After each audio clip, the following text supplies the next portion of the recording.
Thank you very much, Professor, for joining us here on TRT World. Certainly, this is not the first time we are seeing tensions escalate between Taipei and Beijing.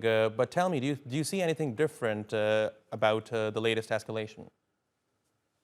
Look, I mean, I agree with your statement that it's not the first time that Beijing is demonstrating overt force, stopping short of actually carrying out an assault on the island.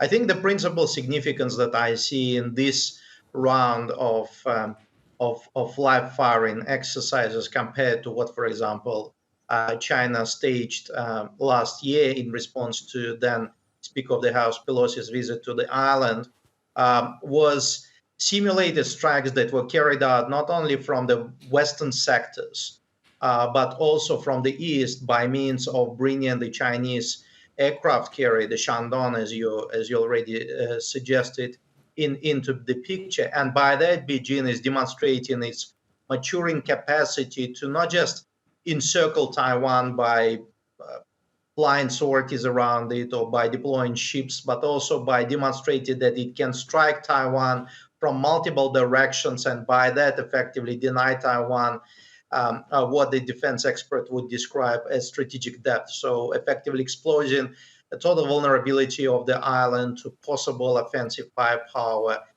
should China choose to resort to it.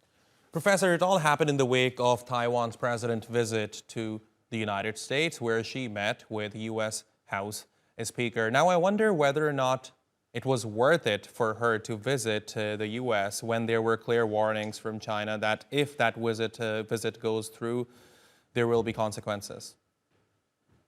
Look, I mean, it's catch-22 scenario because she should not have gone to the United States, and certainly the Americans were trying to make it very clear that that wasn't an official visit, it wasn't a state visit, it was a private visit. But nonetheless, the leader of Taiwan was trying to demonstrate resolve to the growing pressures, including from within the island, from pro-China lobbyist parties that call for peace reconciliation with the mainland, and obviously against the backdrop of all the developments that were occurring, particularly over the past 12 months, it was very important for the Taiwanese authorities to demonstrate that they are not backing down, they are not submitting to China's political military pressures, because if you start taking steps backwards, you only increase the appetite of the perpetrator, and in this sense, it's obviously China. But obviously, it's that's what I say. It's catch-22 because by going over to meet with U.S. senior government officials in California, that move in itself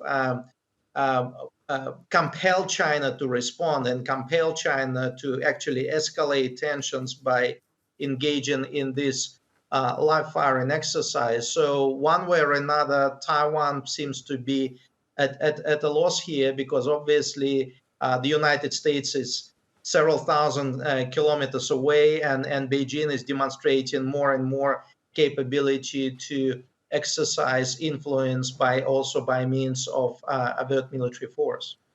Professor Alexey Muraviev, thank you very much for talking to us here on TRT World. Really appreciate your taking out the time.